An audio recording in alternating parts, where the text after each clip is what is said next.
जय श्री कृष्णा। 15वां अध्याय गृहस्थों के लिए मोक्ष धर्म का वर्णन। ओम नमो भगवते वासुदेवाय। नारद जी कहते हैं, युधिष्ठिर, कुछ ब्राह्मणों की निष्ठा कर्म में, कुछ की तपस्या में, कुछ की वेदों में के स्वाध्याय में और प्रवचन में, कुछ की आत्मज्ञान के संपादन में और कुछ की योग में होती है। गृहस्थ पुरुष को चाहिए कि श्राद्ध अथवा देव पूजा के अवसर पर अपने कर्म का अक्षय फल प्राप्त करने के लिए ज्ञानिष्ठ पुरुष को ही हव्य काव्य का दान करे। यदि वह ना मिले तो योगी प्रवचनकार आदि को यथा योग्य और यथाक्रम देना चाहिए। देव कार्य में 2 और पितृ कार्य में 3 अथवा 2 एक से एक ब्राह्मण को ही भोजन कराना चाहिए। अत्यंत धनी होने पर भी श्राद्ध कर्म में अधिक विस्तार नहीं करना चाहिए, क्योंकि सगे संबंधी और स्वजनों को देने से और विस्तार करने से देश कालोचित श्रद्धा, पदार्थ, पात्र और पूजन आदि ठीक नहीं हो पाते। देश और काल से प्राप्त होने पर ऋषि मुनि के भोजन करने योग्य शुद्ध हविष्यान भगवान को भोग लगाकर श्रद्धा से विधि पूर्वक योग्य पात्र को देना चाहिए। वह समस्त कामनाओं को पूर्ण करने वाले और अक्षय होता है।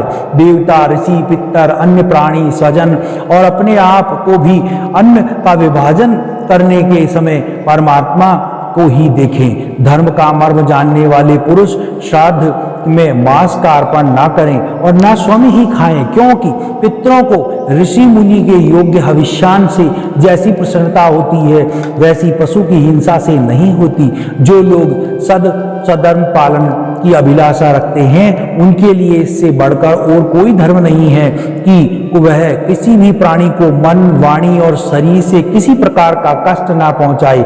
इसी से कोई यज्ञ के तत्व को जानने वाले ज्ञानी ज्ञान के द्वारा प्रज्वलित आत्मसंयम रूप अग्नि में इस कर्म यज्ञ का हवन कर देते हैं और ब्रह्म कर्म कलापों में उपरत हो जाते हैं। जब कोई इस द्रव्य में यज्ञ में यजन करने जाता है तब सभी प्राणी डर जाते हैं। वह सोचने लगते हैं कि यह अपने प्राणों का पोषण करने वाला निर्दयी मूर्ख मुझे अवश्य मार डालेगा।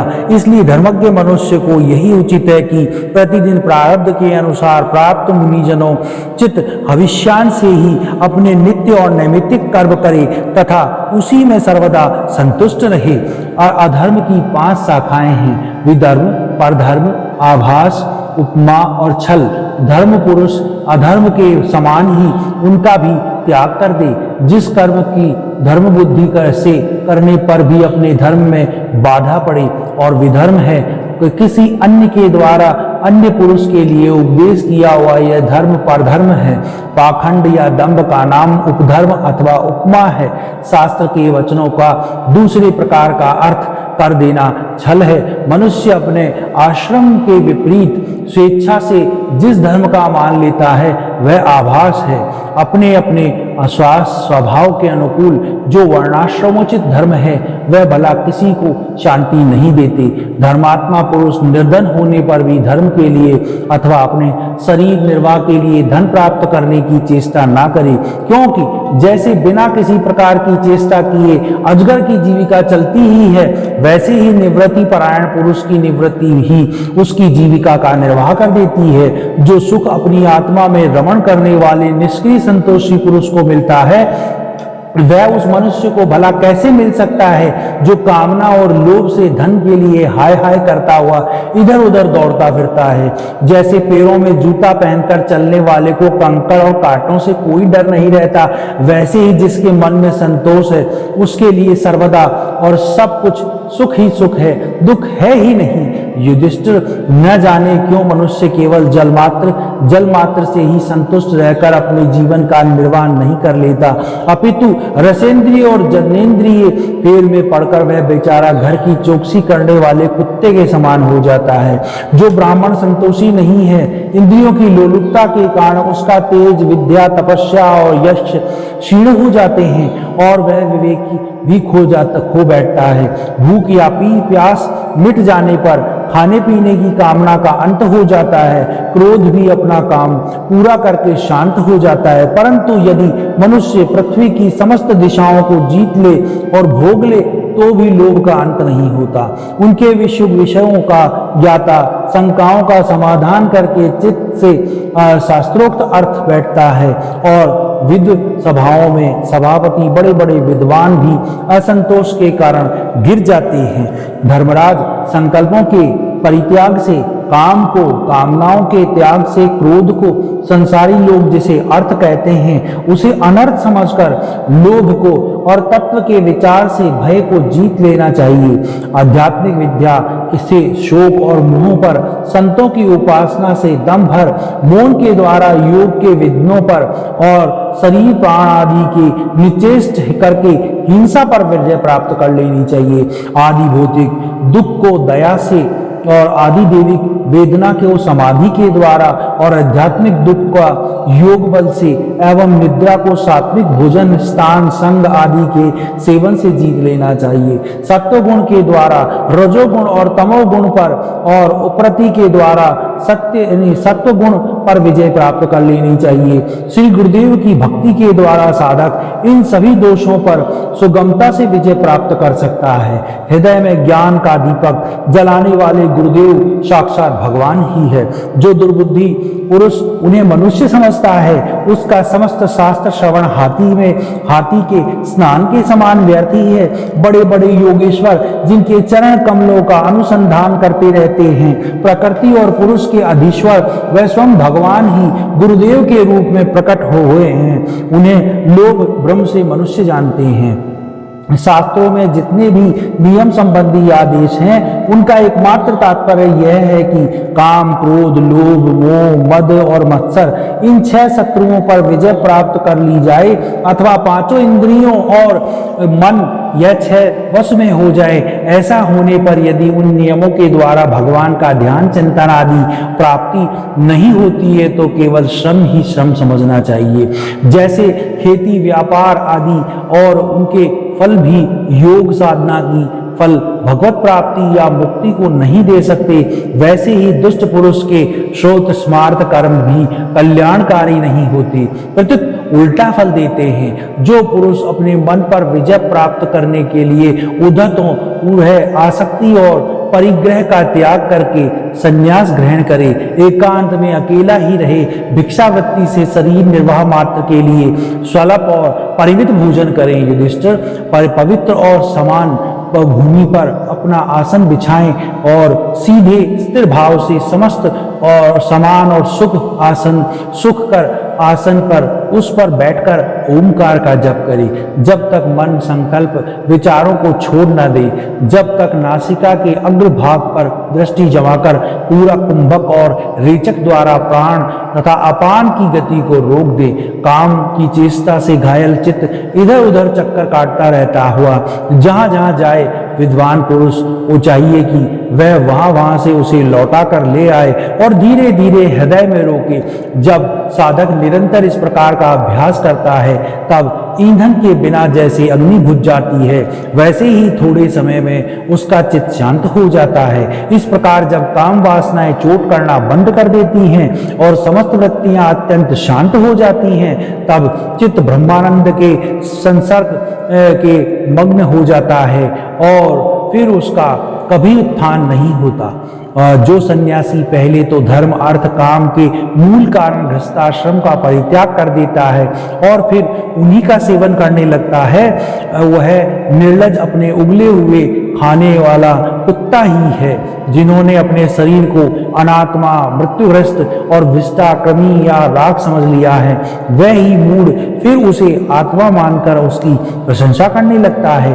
कर्म त्यागी गृहस्थ, व्रत त्यागी ब्रह्मचारी, गांव में रहने वाला तपस्वी और इंद्रिय लोलुप संयमी, यह चारों आश्रम के कलंक हैं और व्यर्थ में आश्रमों का ढोंग करते हैं। भगवान की माया से विमोहित उन मूढ़ों को पर तरस खाकर उनकी उपेक्षा कर देनी चाहिए। आत्मज्ञान के द्वारा जिसकी सारी वासनाएं निर्मूल हो गई हो और जिसने अपने आत्मा को परब्रह्म स्वरूप जान लिया है, वह किस विषय की इच्छा और कितना भोक्ता की तृप्ति के लिए इंद्रिय लोलुप होकर अपने शरीर का पोषण करेगा। उपनिषद में कहा गया है कि शरीर रथ है, इंद्रियां घोड़े हैं, इंद्रियों का स्वामी मन लगाम है, शब्दादि विषय मार्ग है, बुद्धि सारथी है, चित्त ही भगवान के द्वारा निर्मित बांधने की विशाल रस्सी है, 10 गुण धुरी है, धर्म और अधर्म पहिए हैं और इनका अभिमानी जीव रथी कहा गया है।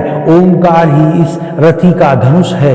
शुद्ध जीवात्मा बाण और परमात्मा लक्ष्य है। राग द्वेष लोभ शोक मोह भय मद मन मान अपमान, दूसरे के गुणों में दोष निकालना, छल हिंसा, दूसरों की उन्नति को देखकर जलना, तृष्णा प्रमाद भूख और निंद आदि, यह सब ऐसे ही जीवों के और भी बहुत से शत्रु है। उनमें रजोगुण और तमोगुण प्रधान वृत्तियां अधिक है। कहीं कहीं कोई सत्वगुण प्रधान ही है।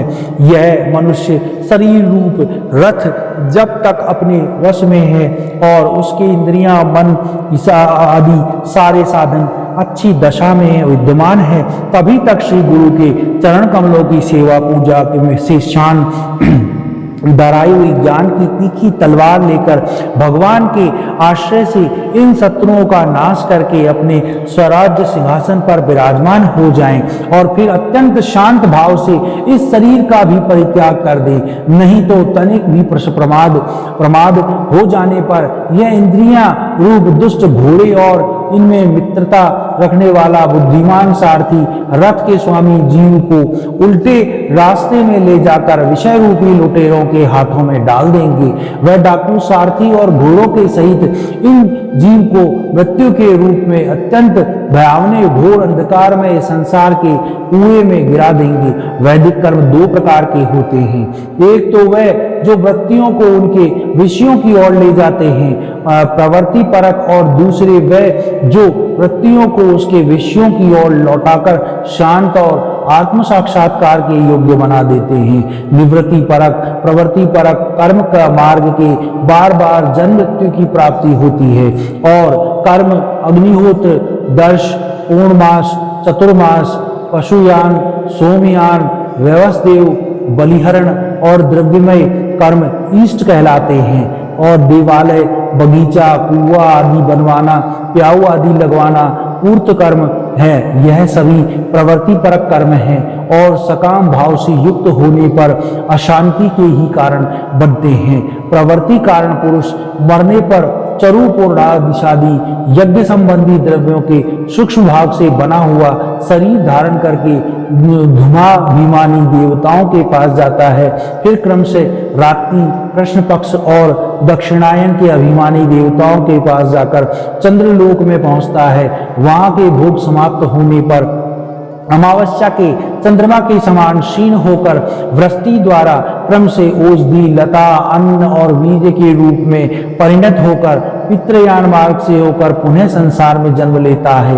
युधिष्ठिर गर्भाधान से लेकर अंत्येष्टि पर्यंत संपूर्ण संस्कार जिनके होते हैं उन्हें द्विज कहते हैं। निवृत्ति परायण पुरुष इष्ट ऊर्त और कर्मों से होने वाले समस्त यज्ञों के विषयों का ज्ञान कराने वाले इंद्रियों का में हवन कर देता है। इंद्रियों को दर्शनादि संकल्प रूप मन में वैकारिक मन को सारा परावाणी में और परावाणी को वर्ण समुदाय में, वर्ण समुदाय को ए उ में, इन 3 स्वरों के रूप में रहने वाले ओंकार में, ओंकार को बिंदु में, बिंदु को नाद में, नाद को सूत्रात्मा रूप प्राण में और प्राण को ब्रह्म में लीन कर देता है।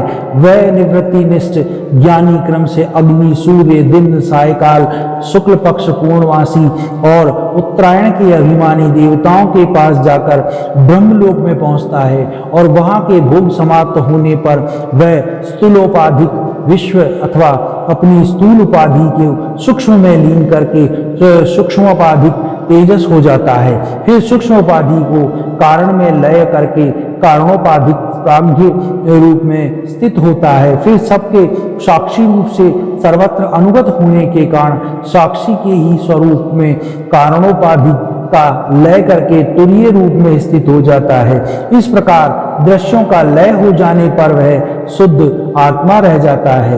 यही मोक्ष पद है। इसे देवयान मार्ग कहते हैं। यह मार्ग से जाने वाला आत्मोपासक संसार की ओर से निवृत्त होकर क्रम से एक से दूसरे देवता के पास होता हुआ ब्रह्मलोक में जाकर अपने स्वरूप में स्थित हो जाता है। वह प्रवृत्ति मार्ग के समान फिर जन्म मृत्यु के चक्र में नहीं पड़ता। वह ये पितृयान मार्ग और देवयान दोनों ही विदोक्त वेदोक्त मार्ग हैं, जो शास्त्रीय दृष्टि से उन्हें तत्व ज्ञान जान लेता है। वह शरीर में स्थित रहता हुआ भी मोहित नहीं होता।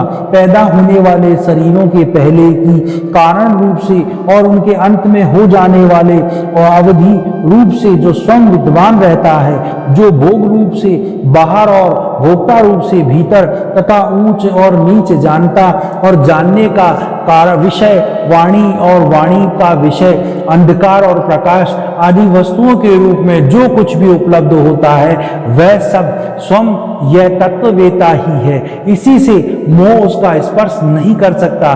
दर्पण आदि में दिख पड़ने वाला प्रतिबिंब विचार और युक्ति से बाधित है, उसका उसमें अस्तित्व ही है ही नहीं। फिर भी वस्तु के रूप में तो वह दिखता ही है। वैसे ही इंद्रियों के द्वारा दिखने वाला वस्तुओं का भेदभाव पर विचार युक्ति और अनात्म भाव का से असंभव होने के कारण वस्तुतः न होने पर भी सत्य सा प्रतीत होता है।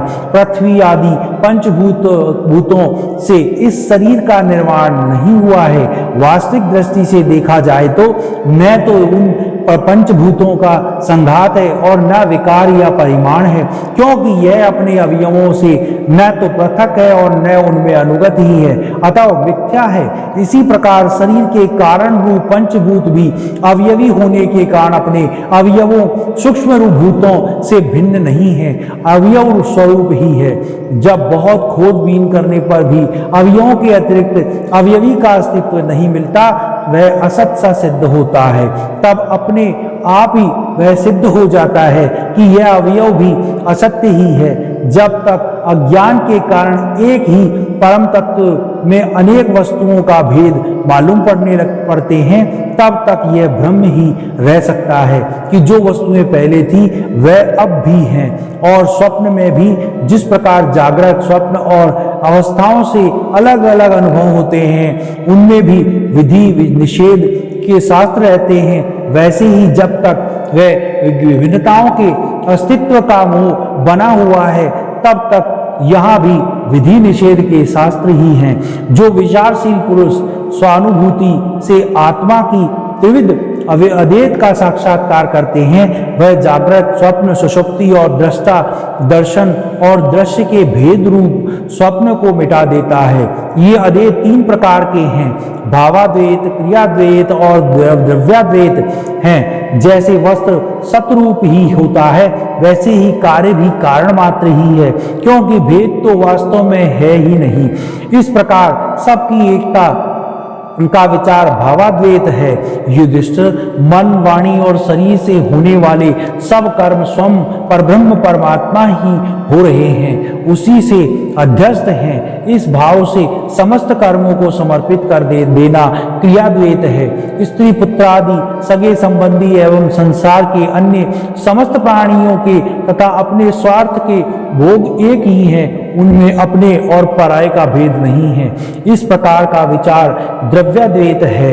युधिष्ठिर, जिस पुरुष के लिए जिस द्रव्य को जिस समय जिस उपाय से जिसने ग्रहण करना शास्त्राज्ञा के विरुद्ध न हो, उसे उसी से अपने सब कार्य संपन्न करने चाहिए। आपत्ति काल को छोड़कर इससे अन्यथा नहीं करना चाहिए। महाराज, भगवत भक्त मनुष्य वेद से कहे हुए इन कर्मों के तथा अन्य स्वकर्मों के अनुष्ठान से घर में रहते हुए भी भगवान श्री कृष्ण की गति को प्राप्त करता है। युधिष्ठिर, जैसे तुम अपने स्वामी भगवान श्री कृष्ण की कृपा और सहायता से बड़ी बड़ी कठिन विपत्तियों से पार हो गए हो और उन्हीं के चरण कमलों की सेवा से समस्त भूमंडल को जीतकर तुमने बड़े बड़े रासो यज्ञ किए हैं। पूर्व जन्म में, इसके पहले के महाकल्प में मैं एक गंधर्व था, मेरा नाम था उपवर्ण और गंधर्वों में मेरा बड़ा सम्मान था। मेरी सुंदरता, सुकुमारता और मधुरता अपूर्व थी।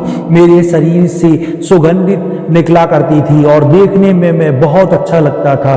स्त्रियां मुझसे बहुत प्रेम करती थी और मैं सदा प्रमाद में ही रहता था। मैं अत्यंत विलासी था। एक बार देवताओं के यहाँ ज्ञान सत्र हुआ, उसमें बड़े बड़े प्रजापति आए थे। भगवान की लीला का गान करने के लिए उन लोगों ने गंधर्व और अप्सराओं को बुलाया। मैं जानता था कि ये संतों का समाज है और वहां भगवान की लीलाओं का ही गान होता है, फिर भी मैं स्त्रियों के साथ लौकिक गीतों का गान करता हुआ उन्मत्त की तरह वहां जा पहुंचा। देवताओं ने देखा कि यह तो हम लोगों का अनादर कर रहा है। उन्होंने अपनी शक्ति से मुझे शाप दे दिया कि तुमने हम लोगों की अवहेलना की है, इसलिए तुम्हारी सारी सौंदर्य संपत्ति नष्ट हो जाए और तुम शीघ्र ही शूद्र हो जाओ। उनके शाप से मैं दासी पुत्र हुआ, किंतु उस शूद्र जीवन के लिए किए हुए महात्माओं के संग और सेवा शुद्धता के प्रभाव से मैं दूसरे जन्म में ब्रह्मा जी का पुत्र हुआ। संतों की अवहेलना और सेवा का मेरा ये प्रत्यक्ष अनुभव है। संत सेवा से ही भगवान प्रसन्न होते हैं। मैंने तुम्हें गृहस्थों का पाप नाशक धर्म बतला दिया है। इस धर्म के आचरण से गृहस्थ भी अनायात ही सन्यासियों को मिलने वाला परम पद प्राप्त कर लेता है। युधिष्ठिर, इस मनुष्य लोक में तुम लोगों के भाग्य अत्यंत प्रशंसनीय है, क्योंकि तुम्हारे घर में साक्षात परब्रह्म परमात्मा मनुष्य का रूप धारण करके गुप्त रूप से निवास करते हैं। इसी से सारे संसार को पवित्र करने वाले ऋषि मुनि बार बार उनका दर्शन करने के लिए चारों ओर से तुम्हारे पास आया करते हैं। बड़े बड़े महापुरुष निरंतर जिनको ढूंढा करते हैं, जो माया के लेस से रहित परम शांत परमानंदानुभव स्वरूप परमानंद परमात्मा है, वह ही तुम्हारे प्रिय हितैषी मेरे भाई पूज्य आज्ञाकारी गुरु और स्वयं आत्मा भगवान श्री कृष्ण है। शंकर ब्रह्मा आदि भी अपनी सारी बुद्धि लगाकर वह यह है इस रूप में उनका वर्णन नहीं कर सकते, फिर हम तो कर ही कैसे सकते हैं। हम मौन भक्ति और संयम के द्वारा उनकी पूजा करते हैं। कृपया हमारी यह पूजा स्वीकार करके भक्तजन भगवान पर हम पर प्रसन्न हो। श्री सुखदेव जी कहते हैं, परीक्षित, देवश्री नारद का यह प्रवचन सुनकर राजा युधिष्ठिर को अत्यंत आनंद हुआ। उन्होंने प्रेम विह्वल होकर देवश्री नारद और भगवान श्री कृष्ण की पूजा की। देवश्री नारद भगवान श्री कृष्ण तथा राजा युधिष्ठिर से विदा लेकर और उनके द्वारा सत्कार पाकर चले गए। भगवान श्री कृष्ण ही परब्रह्म है, यह सुनकर युधिष्ठिर के आश्चर्य की सीमा न रही। परीक्षित, इस प्रकार मैंने तुम्हें दक्ष पुत्रियों के वंशों का अलग अलग वर्णन सुनाया है। उन्हीं के वंश में देवता, असुर और मनुष्य आदि और संपूर्ण चराचर की सृष्टि हुई। 15वां अध्याय समाप्त। इति 7वां स्कंद समाप्त। हरिओम तत्सत्। ओम नमो भगवते वासुदेवाय।